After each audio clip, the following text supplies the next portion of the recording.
Disclaimer. Video ini diangkat dari peristiwa nyata dan disajikan dalam bentuk narasi untuk tujuan edukasi dan dokumentasi sejarah. Unsur misteri yang disebutkan merupakan cerita yang berkembang di masyarakat dan tidak dimaksudkan sebagai kebenaran mutlak. Kami menghormati para korban dan keluarga yang ditinggalkan. Assalamualaikum warahmatullahi wabarakatuh. Halo sahabat misteri, selamat datang kembali di channel Lentera Merah. Di tengah keramaian kota Bogor yang seolah tak pernah tidur, ada sebuah tempat yang menyimpan kisah kelam. Sebuah terowongan tua yang berdiri diam seakan menjaga rahasianya sendiri.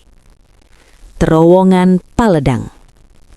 Banyak orang melintas begitu saja, tanpa tahu bahwa di balik gelapnya ada tragedi yang merenggut nyawa puluhan pelajar dan meninggalkan luka yang tak pernah benar-benar sembuh. Pada suatu sore yang tampak biasa saja, langit Bogor mendung dan embusan angin membawa aroma tanah basah. Namun bagi sebagian orang, hari itu akan berubah menjadi salah satu peristiwa paling mengerikan dalam sejarah kota ini. Sebuah kisah nyata yang sampai sekarang masih dibicarakan warga, masih dibisikkan dari mulut ke mulut, dan masih meninggalkan bayangan yang sulit dilupakan. Ini bukan cerita rekaan, bukan urban legend. Ini kisah tentang keberanian yang berubah menjadi petaka, tentang tawa pelajar yang detik berikutnya berubah menjadi jeritan, dan tentang sebuah terowongan yang hingga kini dianggap sebagai saksi bisu tragedi besar. Dan inilah tragedi terowongan Paledang. Pada pusat kota Bogor, tak jauh dari stasiun Paledang, berdiri sebuah terowongan yang tampak biasa bagi siapapun yang hanya melihat sekilas. Panjangnya tidak seberapa, namun bentuknya sempit, gelap, dan rendah, seolah hanya cukup untuk dilewati kereta dengan jarak beberapa jengkal dari langit-langitnya. Tidak ada cahaya di dalamnya selain pantulan lampu kereta ketika melintas. Suaranya menggema, menggetarkan dinding batu tua yang sudah puluhan tahun tidak pernah diperbaiki. Pada masa itu, jalur Bogor-Sukabumi dikenal sebagai salah satu jalur yang padat dan sering penuh sesak. Kereta ekonomi yang melintas selalu dipenuhi penumpang, sampai-sampai banyak orang memilih duduk di atap gerbong hanya demi ikut perjalanan. Di sekitar terowongan, rumah-rumah warga berdiri rapat. Anak-anak sering bermain di dekat rel, sementara orang dewasa sibuk dengan aktivitas mereka, tidak menyadari bahwa sebentar lagi sebuah tragedi besar akan terjadi di hadapan mereka. Hari itu, suasana tampak lebih ramai dari biasanya. Para pelajar yang hendak berlibur memenuhi stasiun dengan tawa, obrolan, dan semangat muda.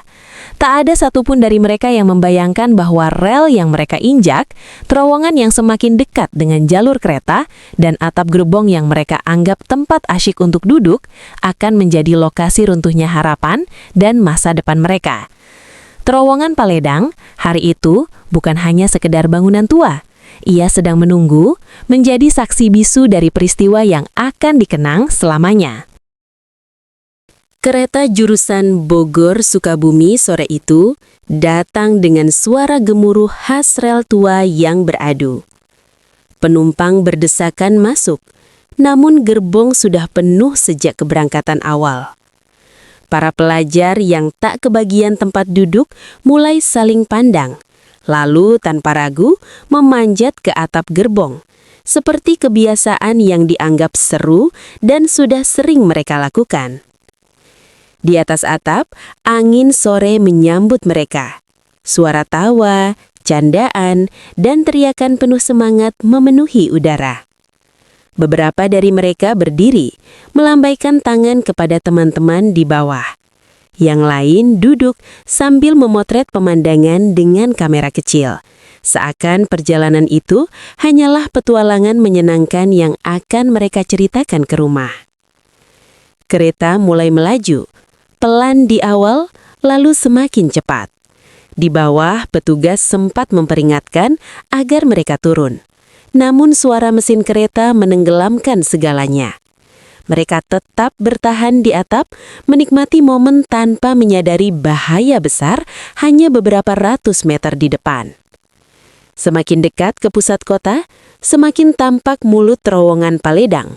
Gelap, rendah, dan hanya menyisakan ruang tipis antara atap kereta dan langit-langit beton tua.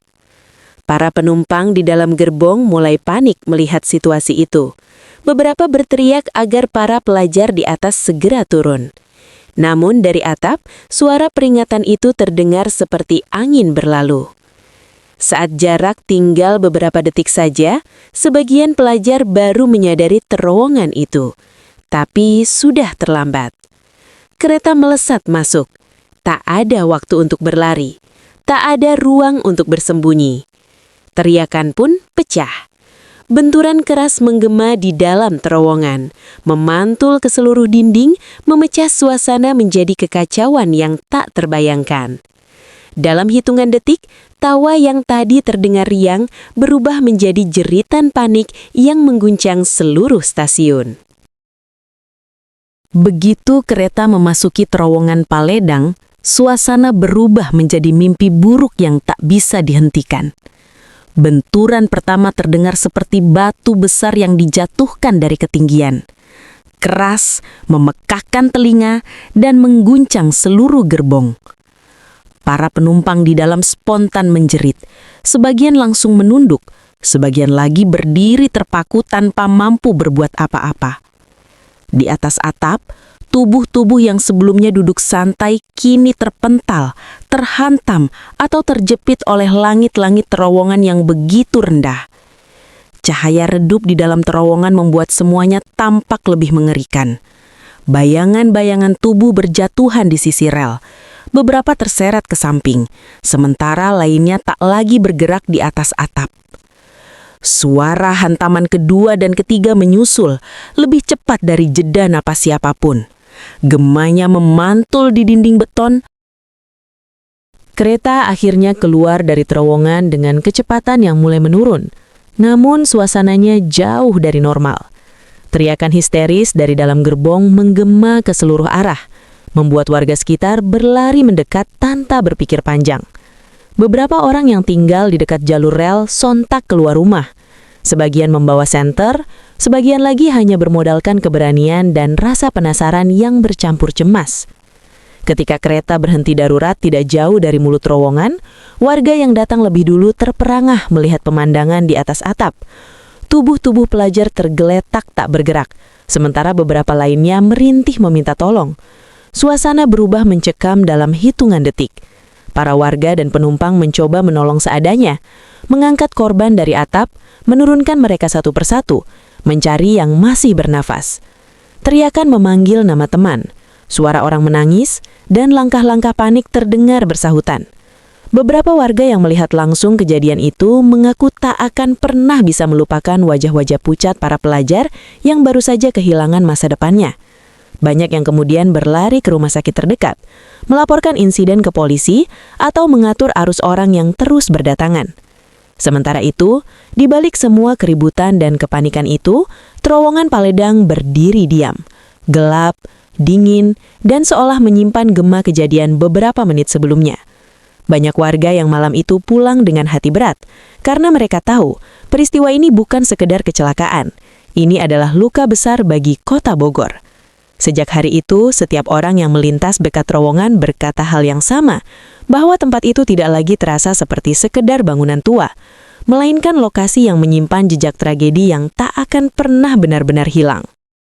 Sejak tragedi itu, terowongan Paledang tidak pernah sama lagi. Warga sekitar sering mengatakan bahwa setiap malam, terutama ketika kota sudah benar-benar sepi dan hanya suara angin yang tersisa, terdengar gema langkah kaki di dalam terowongan. Padahal, tidak ada siapapun di sana.